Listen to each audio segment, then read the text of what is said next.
Video के अंदर हम लोग इंडक्शन मशीन का नेक्स्ट टॉपिक स्टार्ट करने वाले हैं। जैसा कि मैंने बताया भी था कि एक मोटर के लिए तीन चीजें बहुत इंपॉर्टेंट होती हैं: स्टार्टिंग, स्पीड कंट्रोल और ब्रेकिंग। तो स्टार्टिंग वाला पार्ट हम ऑलरेडी कवर कर चुके हैं, तो इसीलिए अब नेक्स्ट एस्पेक्ट पे हम लोग मूव कर रहे हैं, that is speed control. Speed control of three phase induction motor. ठीक है। अब देखो, स्पीड कंट्रोल हम लोगों ने डीसी मोटर के अंदर भी पढ़ा था। तो सबसे पहला क्वेश्चन माइंड के अंदर ये आता है, स्पीड कंट्रोल की जरूरत क्या पड़ती है। जैसे स्टार्टिंग में हमने बोला था कि स्टार्टिंग की जरूरत क्यों होती है, क्योंकि स्टार्टिंग में बहुत ही हाई करंट फ्लो करता है। तो उस हाई करंट को लिमिट करने के लिए हमें स्टार्टिंग सर्किट की जरूरत पड़ती है। अब बात है स्पीड कंट्रोल की रिक्वायरमेंट क्या होती है। सिंपल सी बात सोचो, अगर इंडक्शन मोटर किसी भी ऑटोमोबाइल को या किसी भी ड्राइव को चला रही है, तो उसको हम एक कांस्टेंट स्पीड पे नहीं चला सकते। जैसे अगर आप एक बाइक या स्कूटी या गाड़ी चला रहे हो, तो वो गाड़ी में आप कभी ब्रेक भी लगाओगे, ठीक है, कभी उसका एक्सेलरेटर दबाओगे, तो स्पीड कभी इंक्रीज करोगे कभी डिक्रीज करोगे। तो we need a variable speed drive. ठीक है। यानी स्पीड हमें कांस्टेंट पे किसी भी ऑटोमोबाइल को या किसी भी ड्राइव को मोस्ट ऑफ द टाइम्स नहीं रन करते हैं।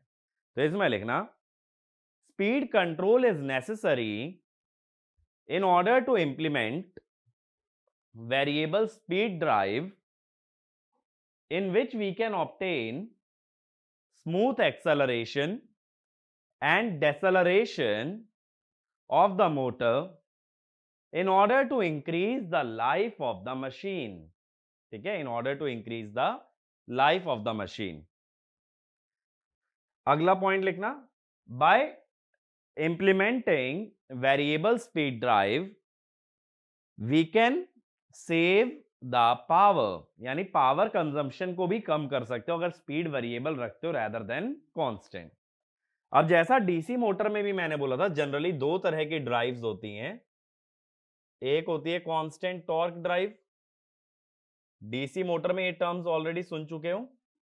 कांस्टेंट टॉर्क ड्राइव क्या होती है, जिसके अंदर की टॉर्क को कांस्टेंट रखा जाता है। तो टॉर्क वर्सेस स्पीड का अगर ग्राफ बनाओगे, एन है स्पीड इन आरपीएम, तो ये ग्राफ कैसा आता है, that is a constant graph. जैसा डीसी मशीन के अंदर भी बोला था, कांस्टेंट टॉर्क ड्राइव अक्सर यूज की जाती है बिलो रेटेड स्पीड या बिलो बेस स्पीड। ठीक है। मैंने बताया था बेस स्पीड क्या होती है, base speed is nothing but the rated speed of the machine. अब अगला जो ड्राइव होता है, जो मोस्ट कॉमनली दूसरा यूज किया जाता है, that is constant power drive. अगर कांस्टेंट पावर ड्राइव की बात करते हो,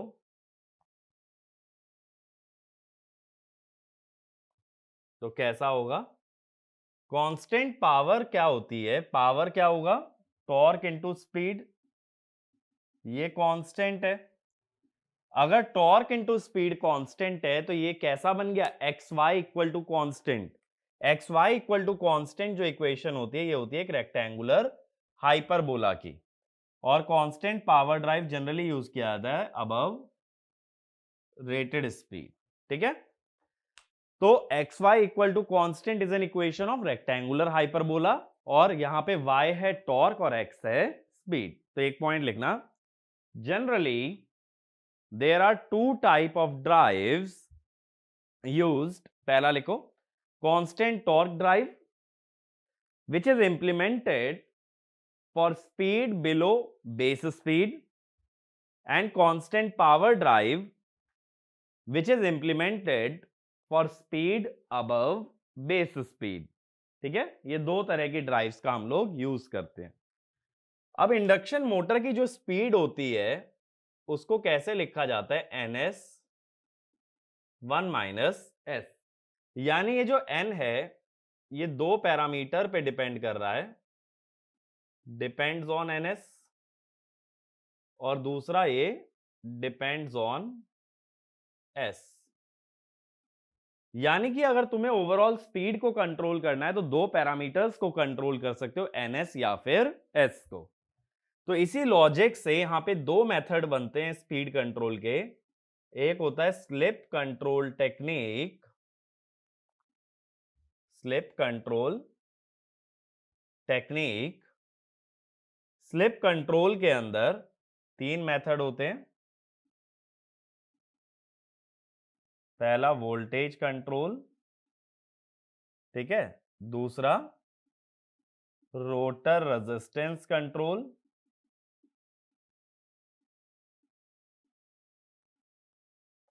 और तीसरा रोटर ईएमएफ इंजेक्शन मेथड। ठीक है,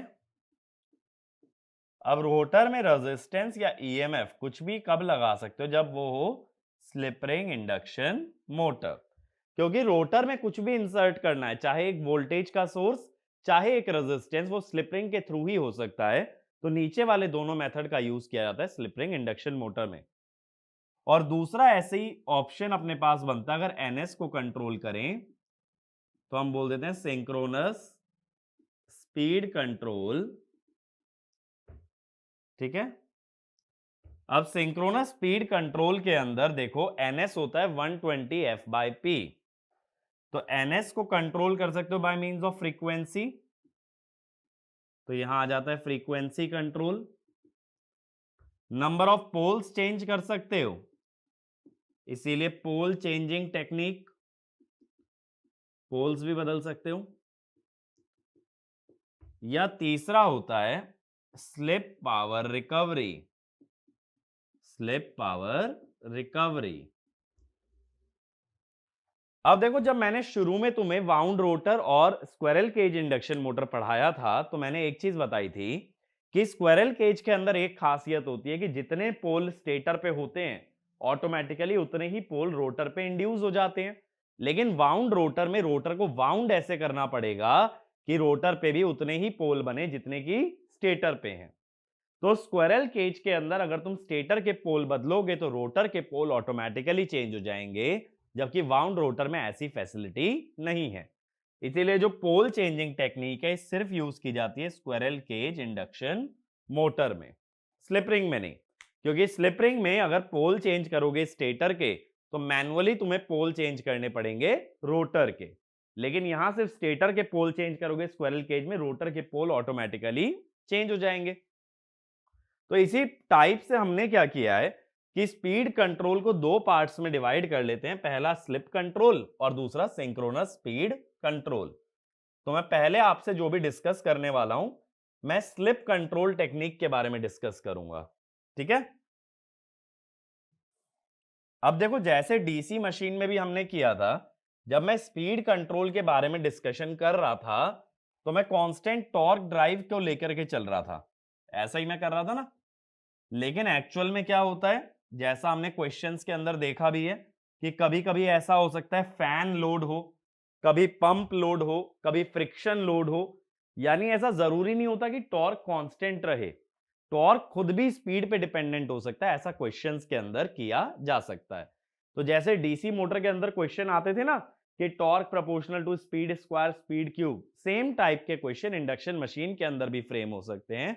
बट अभी डेरिवेशन पर्पस से मैं क्या मान के चलूंगा, that the torque is constant. ठीक है, तो पहले हेडिंग डाल लेना स्लिप कंट्रोल टेक्निक। अब स्लिप कंट्रोल के अंदर पहला मेथड हम पढ़ रहे हैं, that is voltage control technique. अब ये वोल्टेज कौन सी है? ये वोल्टेज वो है जो स्टेटर पे अप्लाई की जाती है। तो इसमें लिखना the voltage applied to the stator of an induction motor is varied in order to vary the speed of the induction motor। ठीक है, स्पीड वेरी करने के लिए वोल्टेज को वेरी करना पड़ेगा। अब इसके अंदर देखो डेरिवेशन के अंदर हम क्या करते हैं, हम कह देते हैं इग्नोर स्टेटर इंपिडेंस, स्टेटर का इंपिडेंस इग्नोर्ड रहेगा। तो सर्किट कैसा बन जाएगा, सिर्फ अपने पास रोटर का रिएक्टेंस और रेजिस्टेंस रह जाएगा। ये है V1 जो कि हम वेरी करेंगे जे x2 dash R2 dash by S। अब क्या होता है, जब मोटर जनरली ऑपरेट करती है अंडर नॉर्मल ऑपरेटिंग कंडीशन, यानी जब एक नॉर्मल स्पीड पे मोटर चलती है तो उसकी स्पीड सिंक्रोनस के बहुत क्लोज होती है। तो n इज अप्रोक्सीमेटली ns। जैसा मैंने बताया भी, अगर ns 1000 आरपीएम है तो n 950 आरपीएम 960 आरपीएम ऐसे चलेगा, काफी क्लोज होता है। या ये कह सकते हो s इज लो। अगर स्लिप बहुत लो होता है तो ये जो R2 डैश बाय S है it is much greater than X2 dash, ऐसा चलता है। इस कारण से जो टॉर्क का फॉर्मूला होता है, मैंने अप्रोक्सीमेशन करवा रखा है टॉर्क का, 3 by omega S V1 square S by R2 dash. ये टॉर्क आ जाता है अगर स्लिप इतनी छोटी हो कि R2 dash by S X2 से काफी बड़ा हो जाए। और इसी लॉजिक से जो करंट होगा, करंट कैसे हो जाएगा अगर X2 डैश को इग्नोर कर दोगे, V1 बाय R2 डैश, ये करंट हो जाएगा और ऊपर वाली टर्म हो जाएगी हमारे पास टॉर्क। अब देखो ये टॉर्क और करंट की बात हो गई। अब तुम्हें क्या होगा कि मोटर के अंदर ये गिवन होगा कि लोड का नेचर कैसा है। जैसे मान लो कि फैन लोड है तो फैन लोड के अंदर बता दिया जाएगा torque proportional to speed square, ठीक है, या torque proportional to speed cube. But अभी हम लोग क्या मान रहे हैं, एज्यूम कांस्टेंट टॉर्क लोड, ठीक है, टॉर्क कांस्टेंट रहने वाला हमने लोड लगाया है तो T इक्वल टू कांस्टेंट। इससे हम क्या कह देते हैं, S V1 square equal to constant. तो जब तुम वोल्टेज को कम करोगे स्लिप बढ़ेगी, ठीक है, स्लिप अगर बढ़ेगी तो स्पीड जो है ns1 माइनस एस कम हो जाएगी। तो वोल्टेज को देखो तुम बढ़ा नहीं सकते, क्योंकि अगर वोल्टेज को रेटेड से ज्यादा बढ़ाओगे तो मशीन की इंसुलेशन डैमेज हो जाएगी। तो वोल्टेज कंट्रोल के अंदर हमेशा वोल्टेज कम ही की जाती है, कभी भी वोल्टेज को इंक्रीज नहीं किया जाता। तो इसका मतलब है इस मेथड में जो भी स्पीड मिलती है वो हम बस बिलो बेस स्पीड ले सकते हैं, अबव बेस स्पीड नहीं ले सकते। सेम चीज याद करो डीसी मोटर में हुई थी, आर्मेचर वोल्टेज कंट्रोल से जो भी स्पीड मिलती है that is below base speed, और फील्ड कंट्रोल से जो मिलती है that is above base speed. Same way में यहां वोल्टेज कंट्रोल से जो भी स्पीड मिलेगी that is below base speed. इतनी बात मेरी क्लियर हुई। अब इसके अंदर एक और एग्जांपल ले लेते हैं। एग्जाम्पल अगर ऐसा होता, मान लो कि torque proportional to speed square, तब तुम क्या कहते कि S V1 square is proportional to speed square. तो इसको ऐसे कह देते S1 V1 square by S2 V2 square equal to N1 by N2 square. Question को अटेम्प्ट कैसे करना है वो समझा रहा हूं। N होता है NS1 माइनस S, NS तो ऊपर नीचे से कट जाता, तो ये ऐसे इक्वेशन बनती, बन गई ना स्लिप में एक इक्वेशन। NS दोनों में कट जाएगा क्योंकि सिंक्रोनस स्पीड होती है 120 F/P, तो जब तक फ्रीक्वेंसी या पोल नहीं चेंज करोगे तब तक NS हमारा कांस्टेंट रहने वाला है। मेरी बात समझ आई। टॉर्क कांस्टेंट है तो SV स्क्वायर कांस्टेंट आ गया। टॉर्क अगर n स्क्वायर के प्रोपोर्शनल होता तो SV स्क्वायर n स्क्वायर के प्रोपोर्शनल आता, फिर रेशो की टर्म्स में चलाते, और यहां से अगर हमें S1 पता होता यूजिंग S1 हम लोग निकाल लेते S2, ठीक है। यहां भी यही सेम चीज करनी है और वहां पे स्पीड स्क्वायर से यही चीज परफॉर्म की जाएगी। अब वापस अपनी डेरिवेशन पे आ रहे हैं। S V square equal to constant, if S V square equal to constant तो S is proportional to 1/v², जिसकी वजह से जो करंट है, करंट में भी SV1 आ रहा है, तो current is inversely proportional to voltage. तो as voltage decreases current will increase. बात मेरी समझे? मैंने सिर्फ इस इक्वेशन में S को प्रोपोर्शनल कर दिया 1/v² के, तो V से V कट गया, क्या बचा? 1/v। अब तुम इस पूरे मेथड के अंदर वोल्टेज को कम करने वाले थे, वोल्टेज कम करने से करंट बढ़ने लगेगा।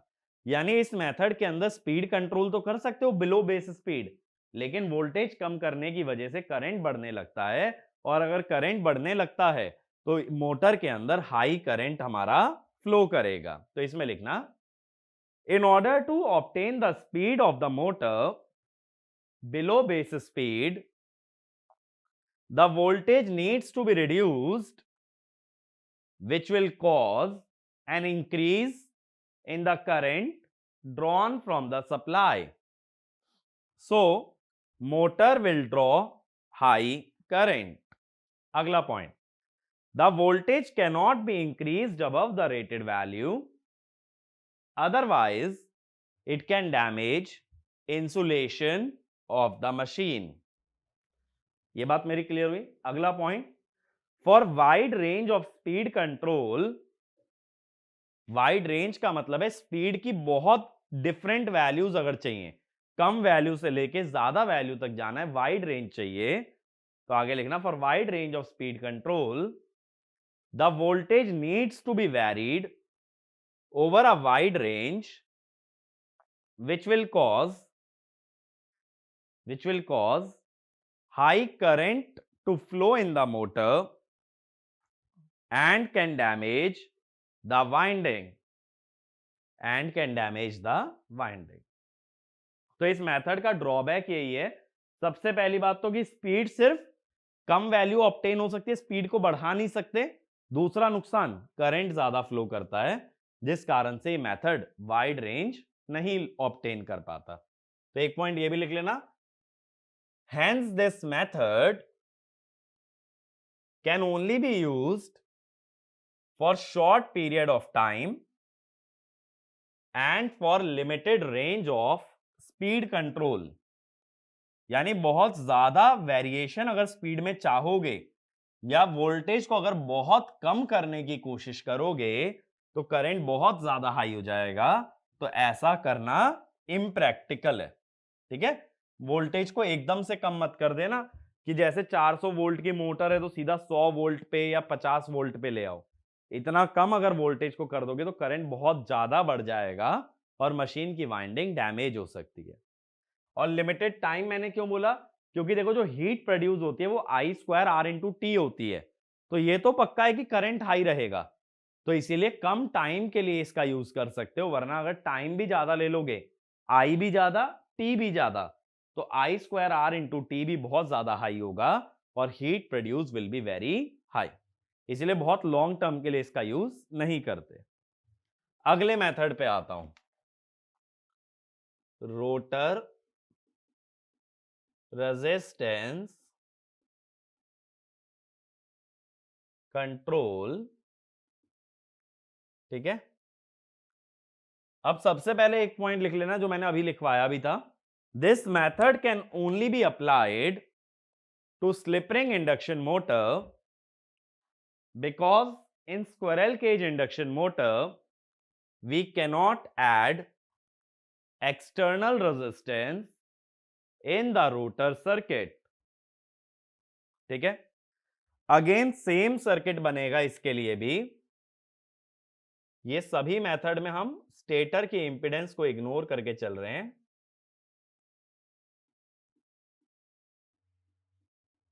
इग्नोर स्टेटर इंपीडेंस, तो इसके अंदर भी सेम ही सर्किट आता है हमारा।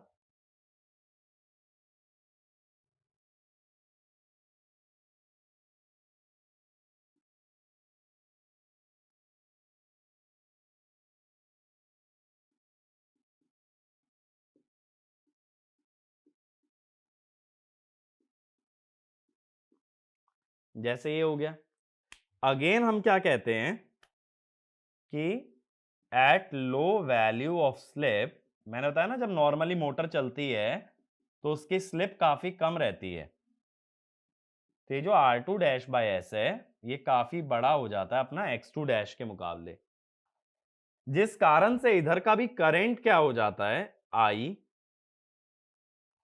अगर X2 को इग्नोर कर दो तो I हो जाएगा SV बाय R2 डैश, और टॉर्क की अगर बात करें तो 3 by omega S SV square by R2 dash, ये आ जाएगा।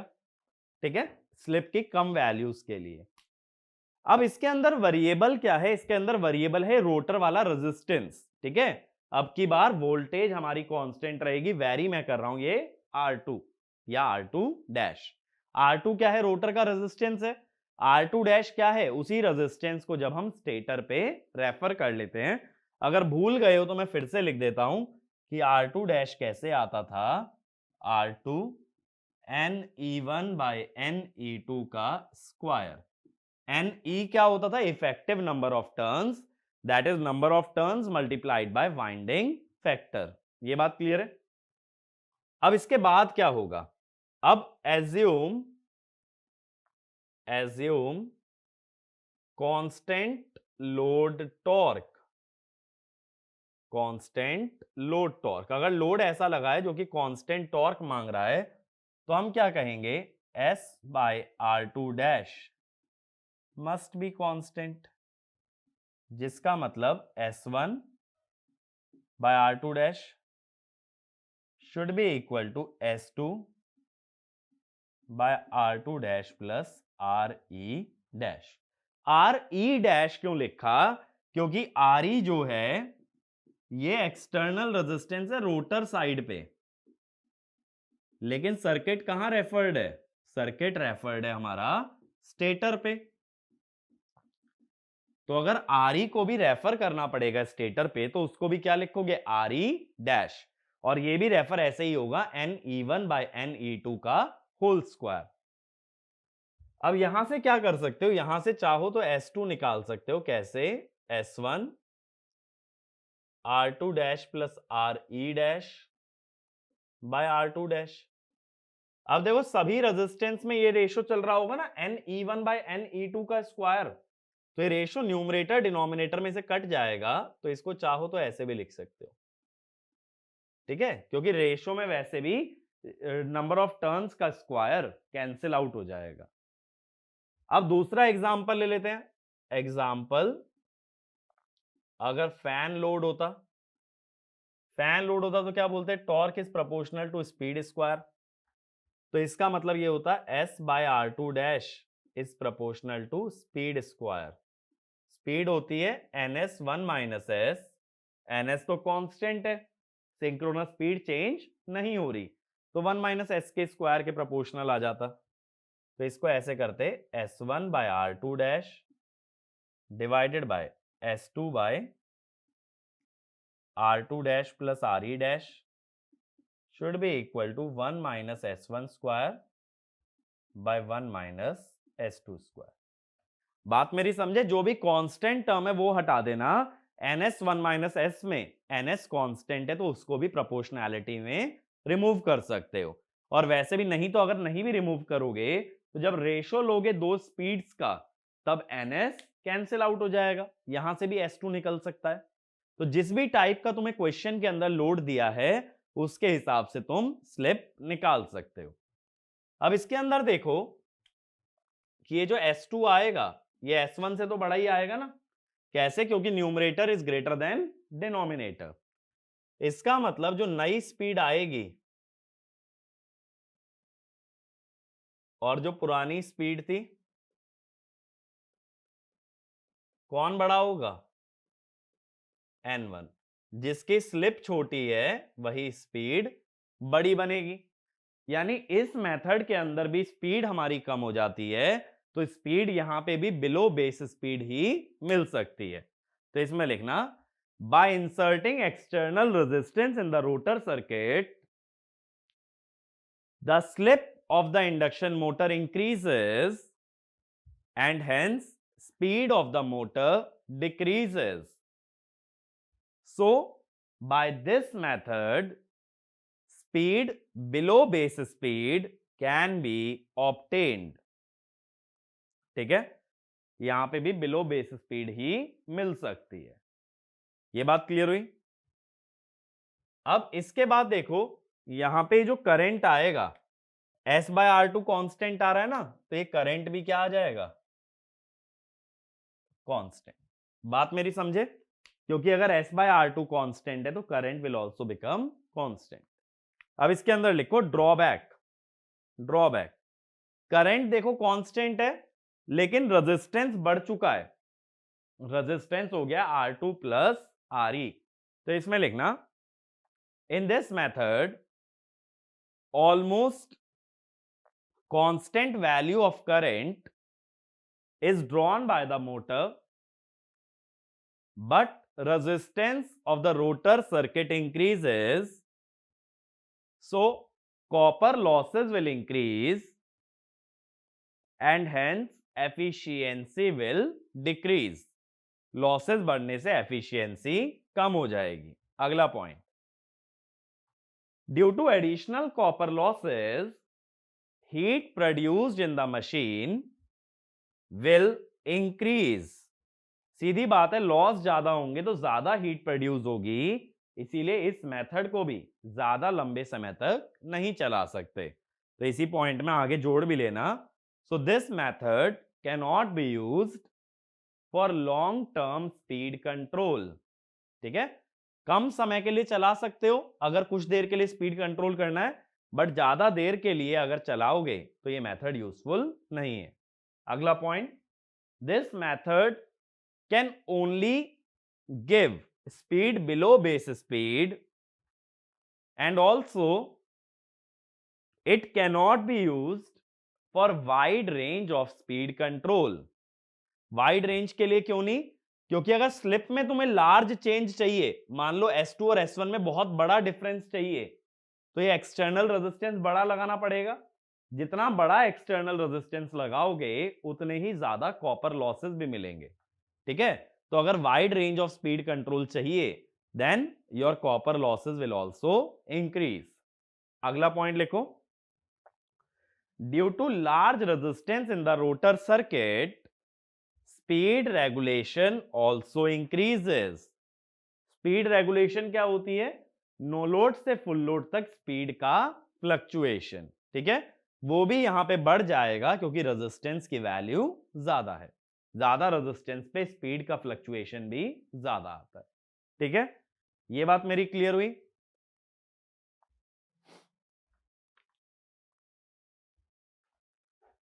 तो इस मेथड में ड्रॉबैक क्या है कि ये भी बिलो बेस स्पीड देता है। दूसरी बात, वाइड रेंज के लिए यूज नहीं हो सकता। तीसरी बात, लॉन्ग टर्म के लिए यूज नहीं हो सकता। अब देखो, ये जो दोनों मेथड है अपने, वोल्टेज कंट्रोल और रेजिस्टेंस कंट्रोल, ये गेट पॉइंट ऑफ व्यू से इंपॉर्टेंट है। ठीक है, अगर स्पीड कंट्रोल का क्वेश्चन बनता है तो 2 या 3 मेथड पे ही बन सकता है, उसमें से 2 मेथड हमारे ये हैं। अब जो मैं अगला मेथड डिस्कस करने जा रहा हूं वो गेट पॉइंट ऑफ व्यू से रेलिवेंट नहीं है, लेकिन अदर एग्जाम्स के लिए काफी रेलिवेंट है। That is rotor EMF injection method. अब देखो, जैसा नाम से समझ आ रहा है, इस मेथड के अंदर हमें करना क्या है, रोटर पे एक ईएमएफ इंजेक्ट करना है। यानी रोटर पे एक एक्सटर्नल वोल्टेज सोर्स लगाना है जिससे कि रोटर में जो वोल्टेज है उसको हम लोग चेंज कर पाए। तो इसमें लिखना, in this method an external EMF is added in the rotor circuit through slip ring, so this method can only be applied to slip ring induction motor। ठीक है, सिर्फ स्लिप रिंग इंडक्शन मोटर के अंदर ही इस method का use कर सकते हो, इसका स्क्विरल केज के अंदर यूज नहीं हो सकता। अब देखो, एक चीज हम जानते हैं कि रोटर पे एक्चुअल में कितनी फ्रीक्वेंसी होती है, एसएफ होती है। यानी रोटर पे बनने वाला ईएमएफ उसकी फ्रीक्वेंसी होती है S इंटू एफ। अब एक ईएमएफ तुम अपनी तरफ से डाल रहे हो, अब एक ईएमएफ पहले से है जिसकी फ्रीक्वेंसी है SF, एक ईएमएफ हमने ऐड किया है, और अगर हमने ऐड किया है एक ईएमएफ तो हमें क्या करना पड़ेगा, दोनों ईएमएफ को ऐड या सब्ट्रैक्ट करने के लिए दोनों की फ्रीक्वेंसी सेम होना जरूरी है। सीधी सी बात है भाई, दो ईएमएफ अलग अलग फ्रीक्वेंसी के ना तो ऐड हो सकते ना ही सब्ट्रैक्ट। तो इसमें लिखना the external EMF injected in the rotor circuit must have the same frequency as the rotor, which is SF, which is SF। ठीक है, अगला point, the speed obtained by this method depends on the phase of injected EMF with respect to induced EMF। इस line का मतलब यह है कि speed कितनी मिलेगी ये इस बात पे डिपेंड करता है दोनों ईएमएफ के बीच में फेज शिफ्ट कितना है। फेज शिफ्ट 0 डिग्री है तो दोनों ऐड हो जाएंगे, 180 है सब्ट्रैक्ट हो जाएंगे, 60, 90, 120 कुछ ऐसा है तो फेजर की तरह उन्हें ऐड करना पड़ेगा। तो डिपेंडिंग अपॉन दोनों ईएमएफ के बीच का फेज शिफ्ट कितना है उस हिसाब से रिजल्टेंट ईएमएफ बनेगा और उसी के हिसाब से स्पीड भी डिसाइड होगी। अब देखो इसके अंदर क्या होता है, इसके अंदर एक्चुअल में रोटर का एक्चुअल सर्किट बनाया जाता है।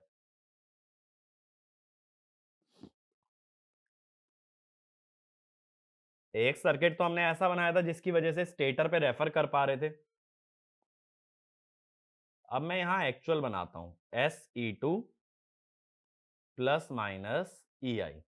EI है इंजेक्टेड ईएमएफ, प्लस होगा 0 डिग्री फेज शिफ्ट पे, माइनस होगा 180 डिग्री फेज शिफ्ट पे। फिर ये JSX2 और ये R2 और ये हमारा I2। ठीक है, तो प्लस का मतलब है 0 डिग्री फेज डिफरेंस, माइनस का मतलब, तो देखो अब दो ईएमएफ हो गए, एक तो जो स्टेटर से रोटर आ रहा है म्यूचुअल इंडक्शन से, और एक जो रोटर की स्लिप रिंग पे हमने डायरेक्टली लगा रखा है। जो ईएमएफ इंजेक्टेड है उसको हम लोग लिख रहे हैं EI, तो EI is injected EMF, SE2 is induced EMF. अब देखो क्या होता है कि टॉर्क निकालने का तरीका क्या था हमारा, टॉर्क का एक तरीका था air gap power bye omega S.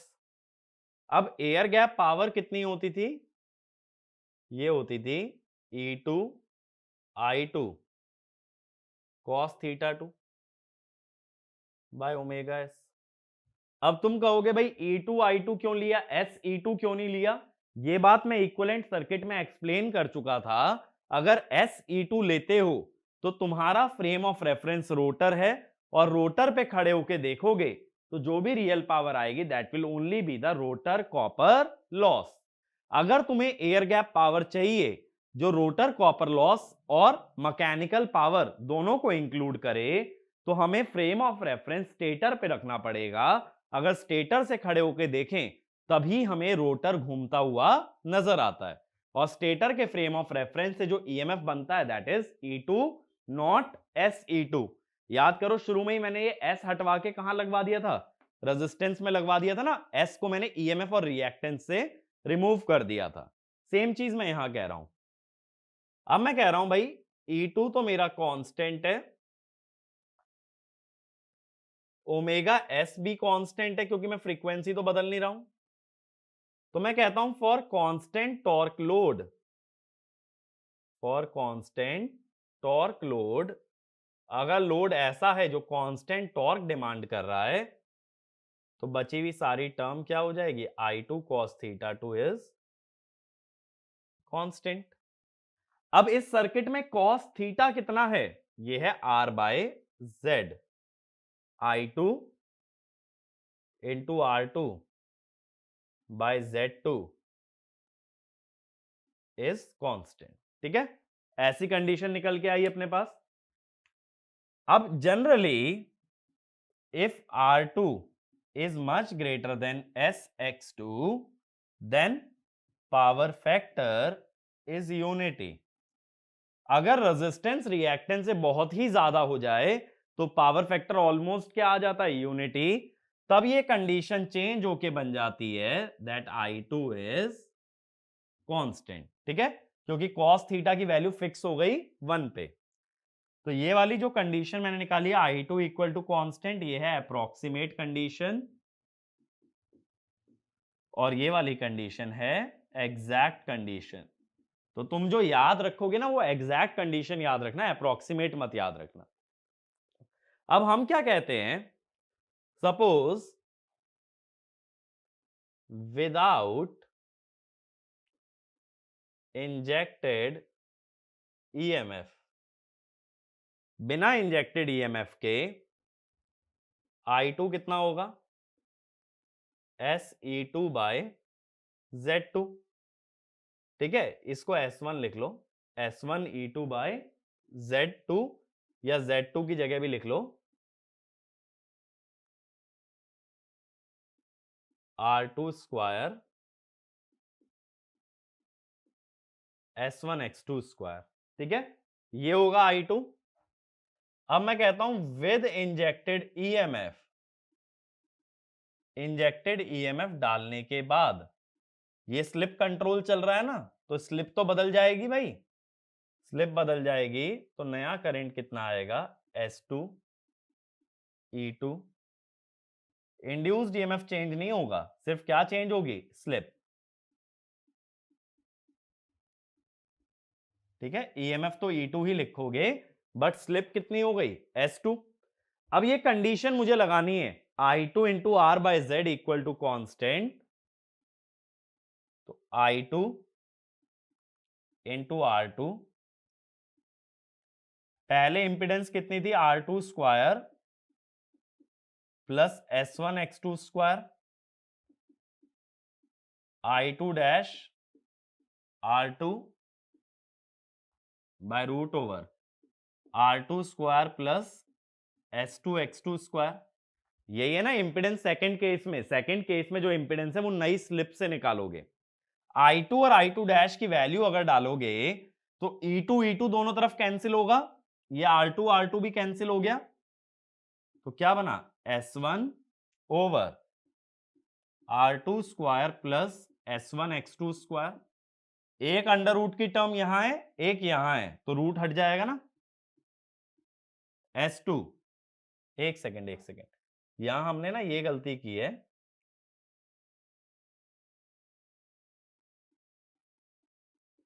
हाँ, तो ये कटेगा नहीं E2, क्योंकि दूसरे केस में इंजेक्टेड ईएमएफ लेके चल रहे हो ना।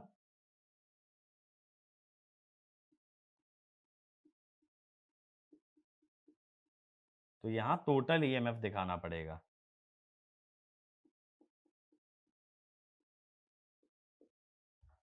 ये बन जाता है।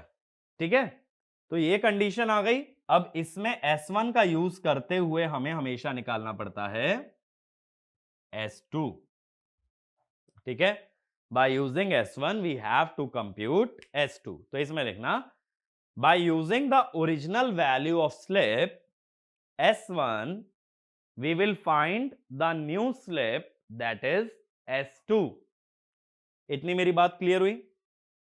ठीक है, अब एक बार इतना आइडिया हमें क्लियर हो जाता है, एक पॉइंट और लिखना, in this method we can obtain the speed both below and above synchronous speed, यानी ns से ज्यादा और कम दोनों तरह की स्पीड मिल सकती हैं। अगला पॉइंट लिखना, speed below ns is called as subsynchronous speed and speed above ns is called as super synchronous speed। ठीक है, दोनों तरह की स्पीड मिल सकती हैं, सब सिंक्रोनस और सुपर सिंक्रोनस। वो डिपेंड करता है EI का फेज क्या है विद रिस्पेक्ट टू E2। तो इसमें लिखना whether the motor will operate below और above ns will entirely depend on the phase of injected EMF with respect to induced EMF। ठीक है, इस बात पे डिपेंड करता है कि इंड्यूस्ड EMF का फेज क्या है। ठीक है, ये मेरी बात क्लियर हुई। तो इस मेथड के अंदर क्या याद रखना है कि इसमें टॉर्क का स्टैंडर्ड फॉर्मूला ना लगा के इसमें हम एयर गैप पावर से अप्रोच करते हैं और I2 cos θ2 को कांस्टेंट किया जाता है। तो इस पूरे मेथड में अगर कुछ याद रखना है तो ये याद रखो। ठीक है, एग्जाम पॉइंट ऑफ व्यू से, क्वेश्चन पॉइंट ऑफ व्यू से ये कॉन्सेप्ट याद रहना जरूरी है। बाद में बस मैंने इसी के अंदर वैल्यूज पुट की हैं। ठीक है भाई, तो ये बात हुई अपनी स्लिप कंट्रोल की। अब क्या करेंगे, स्लिप कंट्रोल को हम लोग इसी वीडियो के अंदर कवर कर रहे हैं, तो अगले वीडियो में मैं बात करूंगा सिंक्रोनस स्पीड कंट्रोल की, कि एनएस को कैसे वेरी करके स्पीड को वेरी कराया जाता है, वो नेक्स्ट वीडियो में टैकल करेंगे। इस वीडियो को हम लोग यहीं पे वाइंड अप करते हैं। अगर सिर्फ गेट को अप्रोच कर रहे हो तो पहले दो मेथड मोस्ट इंपॉर्टेंट है, और अगर अदर एग्जाम्स के लिए भी जा रहे हो तो ये थर्ड मेथड को भी तैयार करना है। ठीक है, तो बाकी बातें करते हैं नेक्स्ट लेक्चर में। Thank you.